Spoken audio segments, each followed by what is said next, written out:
নমস্কার, আমার আপনজনেরা, রুদ্রবার্তায় আপনাদের সকলকে স্বাগত জানাই। আমি রুদ্রপ্রসাদ ব্যানার্জি।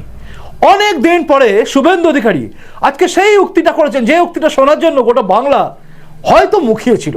কারণ শুভেন্দু অধিকারীর কণ্ঠে যে ধ্বনিত হলো আজকে যে কথা, সেই কথাটা কিন্তু এই রাজ্যে বুঝিয়ে দেয় যে কেন শুভেন্দু অধিকারী সম্পূর্ণ আলাদা এবং কেনই বা শুভেন্দু অধিকারীকে টার্গেট করছে বারবার তৃণমূল থেকে শুরু করে সিপিএম সবাই।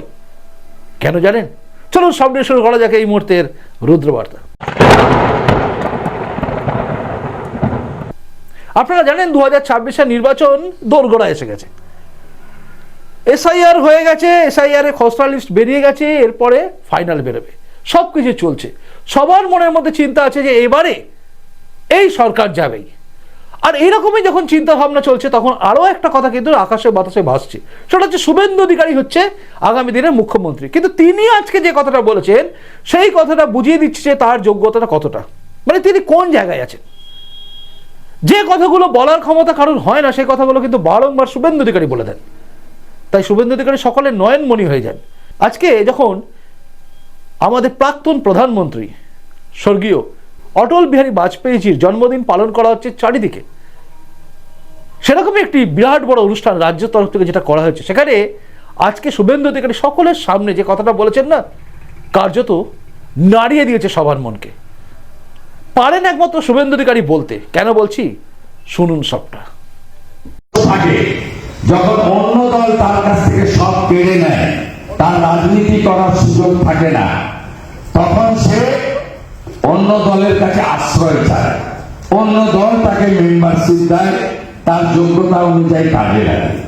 আরেকটা গ্রুপের মধ্যে থাকে নিজে দল ছাড়ে, সব পথ ছেড়ে দল ছাড়ে, কোনো কিছু না পাওয়ার উদ্দেশ্য না নিয়ে রাজনৈতিক দলের পরিবর্তন ঘটে। আমি মনে করি আমি সেই তৃতীয় গ্রুপে পড়ি।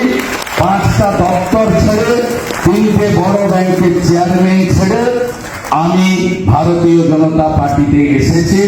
ভারতীয় জনতা পার্টিকে আমাকে আমন্ত্রণ করেছেন, যশস্বী নেতা অমিত শাহজি আমন্ত্রণ করেছেন, তৎকালীন রাজ্য সভাপতি দিলীপ বাবু আমন্ত্রণ করেছেন, তৎকালীন সংগঠনের সাধারণ সম্পাদক সুব্রত চ্যাটার্জি আমন্ত্রণ করেছেন, তৎকালীন অবজারভার কৈলাস বিজয় গর্গী আলোচনা করেছেন এবং অনেকেই পালিয়েছে। শুভেন্দু অধিকারী পালানোর লোক নয়। 11 সালের আগে আমার লক্ষ্য ছিল সিপিএম যাক, আমি সেই লক্ষ্য পূরণ করতে পেরেছি নন্দীগ্রামের সেই শহীদ পরিবারকে নিয়ে। আজকের আমার কমিটমেন্ট, পার্টি যদি বলে যে তুমি লড়বে না, শুধু প্রচার করো, সেটা করতেও আমি রাজি আছি। সময় যাক, মমতা যাক, আর বিজেপি 20-25 যত রাজ্যে জিতুক না কেন, বাঙালির তৈরি করা ডক্টর শ্যামাপ্রসাদ মুখার্জির বাংলা যদি না যেতে, বিজেপির নেতৃত্ব সম্পূর্ণ হতে পারে না, পারে না, পারে না। তাই বাংলা আমাদের জেতাতে হবে, বাংলা আমাদের জেতাতে হবে।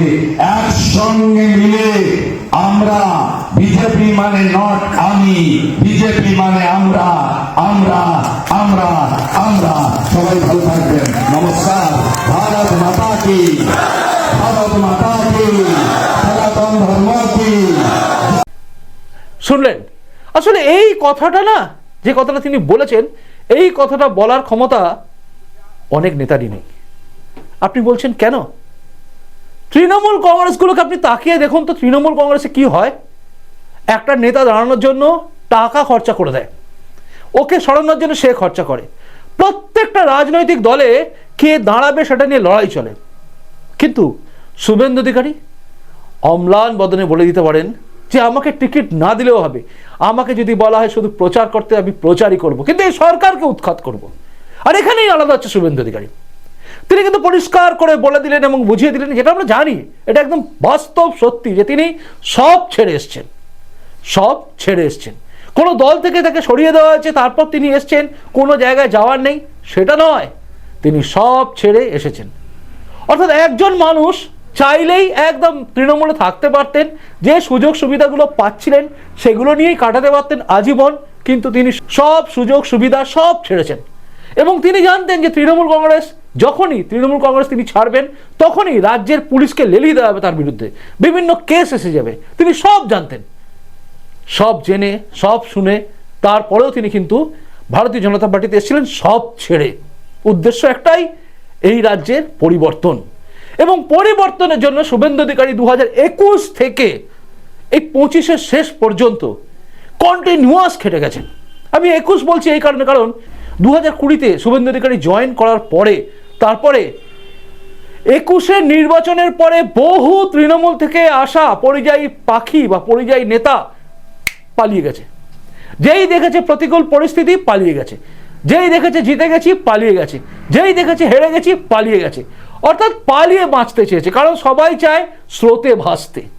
স্রোতে ভাসতে চাওয়া সমস্ত নেতারা পালিয়ে গেল, কিন্তু স্রোতের উল্টো দিকে সাঁতার কাটতে শুরু করলেন শুভেন্দু অধিকারী। 2021 থেকে লাগাতার তিনি কিন্তু মাটি কামড়ে পড়ে আছেন।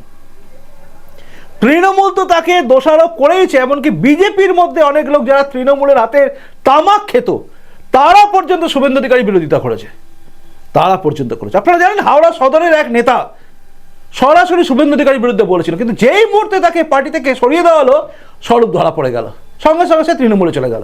এই যে মানসিকতা, এগুলো বুঝিয়ে দিচ্ছিল যে এরা ভেতরে ভেতরে তৃণমূলের সঙ্গে সেটিং করেছিল, কিন্তু যেই শুভেন্দু অধিকারী এসে গেছে সব সেটিং ধরা পড়ে যাবে, কেটে পড়েছে। এরা কিন্তু শুভেন্দু অধিকারীর বিরুদ্ধে ছিল। এই শুভেন্দু অধিকারী বিরোধিতা করার জন্য, শুধুমাত্র শুভেন্দু অধিকারী বিরোধিতা করেই অনেক তৃণমূলের নেতা টিকে আছে, মমতা বন্দ্যোপাধ্যায়ের কাছে পৌঁছতে পারছে। তাই দেখবেন তৃণমূলের যে কোনো নেতা, মন্ত্রী, যে কেউ হোক, তাদের কথায় দেখবেন সবার আগে শুভেন্দু অধিকারী। যাই করুন আপনি দেখবেন সবার একটাই লক্ষ্য শুভেন্দু অধিকারী। আর তার কারণ হচ্ছে এই কারণটা, যে শুভেন্দু অধিকারী যেটা বললেন যে আমি সব ছেড়ে এসেছি, সব দপ্তর ছেড়ে দিয়ে সমস্ত মন্ত্রিত্ব সব ছেড়ে বিধায়কের পদ ছেড়ে এসেছি। এখন তো এমনই দেখতে পাই আমরা, বিধায়ক থেকে দেখুন হুমায়ুন কবিরকে সাসপেন্ড করেছে, হুমায়ুন কবির নতুন দল করেছে, কিন্তু হুমায়ুন কবির কি বিধায়ক পদ ছেড়েছেন? এটা প্রশ্নের মধ্যে রয়ে যায়। তিনি ছাড়েননি। বহু বিজেপির বিধায়ক যারা তৃণমূলে চলে গেছেন তারা তৃণমূলে চলে গেছেন, কিন্তু বিজেপির বিধায়ক হিসেবে এখনো বিধানসভায় টিকে আছেন। মানে লজ্জা শরমের কিচ্ছু নেই। ঘর ছেড়ে দিয়েছি তবু আমি বিজেপিকে ছাড়বো না, মানে বিজেপির নামটা নিয়ে রাখতে হবে। আসলে বিজেপির নাম বা সিম্বল ছাড়া এরা জিততেও পারতো না। দেখুন শুভেন্দু অধিকারী তৃণমূলের সিম্বল ছেড়ে দিল, তৃণমূলের সব কিছু ছেড়ে দিল, দিয়েও জিতলো। একে বলে দম। জিতেও কাজ করতে পারবো না, আমি কাজ করতে চাই, উন্নয়নের স্রোতে ভাসতে চাই বলে পুক করে পালিয়ে যাওয়া, সেটাও তিনি করেননি। অর্থাৎ তিনি কিন্তু বীর দর্পে রয়ে গেছেন এবং জমিতে লড়াই লড়ে যাচ্ছেন। যে কোনো মানুষ যারা বিজেপি করে তারা যদি বিপদে পড়ে তাদের পাশে যেরকম দাঁড়াচ্ছেন, হিন্দুত্ববাদী কেউ যদি বিপদে পড়ে তার পাশেও দাঁড়াচ্ছেন। যেমন শ্রমিক গোলদার, তাকে ঘিরে অনেকে অনেক কথা বলেছেন, শ্রমিক গোলদারের পাশে দাঁড়ালেন কিন্তু শুভেন্দু অধিকারী, এবং একদম সবার সামনে বললেন যে এইরকম ছেলেদের জন্যই কিন্তু আমাদের এগোতে হবে, আমাদের লড়তে হবে, দেখতে হবে, কারণ সনাতন ধর্ম বাঁচবে এই সমস্ত ছেলেদের হাত দিয়ে। মানে আমি প্যাটিস কাণ্ড বলছি, সেই প্যাটিস কাণ্ড নিয়ে তো আবার ইউটিউবেও বিতর্ক শুরু হয়ে গেছে। এক পক্ষ আরেক পক্ষ তৈরি হয়ে গেছিল, তাকে সাপোর্ট করা, তাকে সাপোর্ট করা, একে সাপোর্ট করা, ওকে সাপোর্ট করা নিয়ে ইউটিউবে দেখবেন রকমারি ভিডিও হয়েছে, যে আমাকে দোষ করা হচ্ছে, আমাকে দোষী করা হচ্ছে, আমাকে এই করা হচ্ছে, এইসব হয়ে গেছে। কিন্তু অ্যাকচুয়ালি শ্রমিক গোলদারের পাশে দাঁড়িয়েছে কিন্তু সবাই। আমার প্রতিবেদন দেখবেন আপনি, শ্রমিক গোলদারের পাশে আমরাও দাঁড়িয়েছি, কারণ শ্রমিক গোলদার ঠিক কাজ করেছিল।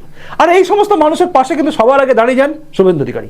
ইউটিউবার যারা যারা আছেন তারাও যখন বিপদে পড়েন, যখন সরকার বিরোধী পোস্টের জন্য, সরকার বিরোধী কথা বলার জন্য তাদেরকে যখন হ্যাকেল করে সরকারি পুলিশ বা প্রশাসন, এই তৃণমূলের অঙ্গুলি হেলনে, তখনই কিন্তু সঙ্গে সঙ্গে পাশে দাঁড়ান কে না শুভেন্দু অধিকারী। তাই শুভেন্দু অধিকারী শুধুমাত্র বিজেপি কর্মীদের পাশে আছেন তা নয়, গোটা বাংলা জুড়ে যারা যারা সরকার বিরোধী কথা বলছেন, সরকার বিরোধী কথা বলার জন্য সরকারের রোষানলে, তৃণমূলের রোষানলে পড়ছেন, তাদের পাশে দাঁড়াচ্ছেন শুভেন্দু অধিকারী। তাই শুভেন্দু অধিকারী সেই জায়গাটা করে ফেলেছেন। এখন শুভেন্দু অধিকারী বললেন আমাকে যদি না দাঁড় করানো হয়, আমাকে যদি টিকিট নাও দেওয়া হয়, তাহলেও আমি কিন্তু শুধুমাত্র বিজেপিকে জেতানোর জন্য প্রচার করে যাব। এই দমটা কারোর আছে? এই দমটা কারোর নেই। যার জন্য আমি বারবার বলি যে শুভেন্দু অধিকারীকে খুব দরকার বাংলার বুকে রাজনীতিতে। শুভেন্দু অধিকারী সেই ব্যক্তি, যে ব্যক্তি কিন্তু মমতা বন্দ্যোপাধ্যায়কে আজকে মুখ্যমন্ত্রী করেছেন। যতই মমতা ব্যানার্জি বড় বড় কথা বলুন, অ্যাকচুয়ালি সত্যি হচ্ছে শুভেন্দু অধিকারী না থাকলে মমতা বন্দ্যোপাধ্যায় বিগ জিরো, বেচারাম মান্না না থাকলে মমতা বন্দ্যোপাধ্যায় বিগ জিরো। আর সব কিছুর পেছনে এই সমস্ত নেতাদের অবদান ছিল, আর সেগুলো ভুলে গেছেন। না ফিরহাদ হাকিমের জন্য মমতা বন্দ্যোপাধ্যায় মুখ্যমন্ত্রী হয়েছেন, না পার্থ চ্যাটার্জি, নাকি ওই আর যারা সব আছে তারা। আসল কথা শুভেন্দু অধিকারীর মাটি কামড়ে লড়াই, নন্দীগ্রাম থেকে শুরু করে সব কিছু বুঝিয়ে দিয়েছিল যে শুভেন্দু অধিকারী পারেন লড়তে। আর ওদিকে সিঙ্গুর কাণ্ডে বেচারাম মান্না। তো এরা ছিল অনুব্রত মণ্ডল তো রয়েছেই, তার জন্য মণ্ডল হাজার দোষ করলে মমতা বন্দ্যোপাধ্যায়কে ফেলতে পারে না। এদের ওপর দাঁড়িয়েছিল এই মমতা বন্দ্যোপাধ্যায় সরকার দাঁড়িয়ে আছে। তাই সব কিছুর মূল ছিল কিন্তু শুভেন্দু অধিকারী, যিনি মাঠে ওই রুক্ষ মাঠেতে একাই লাঙল চালিয়েছিলেন, এই দম তার ছিল। আজকে সেই মাটিতে আবারও তিনি সেই একইভাবে রাস্তায় নেমেছেন এবং লড়াই লড়ছেন। তাই এই লড়াইয়ে জিত আসবেই, আর শুভেন্দু অধিকারীকে তার জন্যই টার্গেট করা হচ্ছে। যাই হোক, শুভেন্দু অধিকারীর বক্তব্য শোনার পরে এবং আমি যেগুলো বললাম সেগুলো শোনার পরে আপনার কি মনে হচ্ছে জানাবেন। আপনাদের প্রত্যেকের কমেন্টসের অপেক্ষায় রইলাম। আপনার কি মনে হয় শুভেন্দু অধিকারীকে মুখ করে এগোনো বিজেপির উচিত হবে, নাকি শুভেন্দু অধিকারীকে রাস্তায় নামিয়ে ওইখানে প্রচার করানোই উচিত হবে? কোনটা ঠিক হবে জানাবেন কিন্তু। আপনাদের প্রত্যেকের কমেন্টসের অপেক্ষায় আমি রইলাম, আর আমার পরবর্তী রুদ্রবার্তা দেখার অপেক্ষায় আপনি থাকুন। খুব ভালো থাকুন, দেখা হচ্ছে পরের রুদ্রবার্তাতেই। নমস্কার, বন্দে মাতরম, ভারত মাতা জয় হোক, জয় হিন্দ।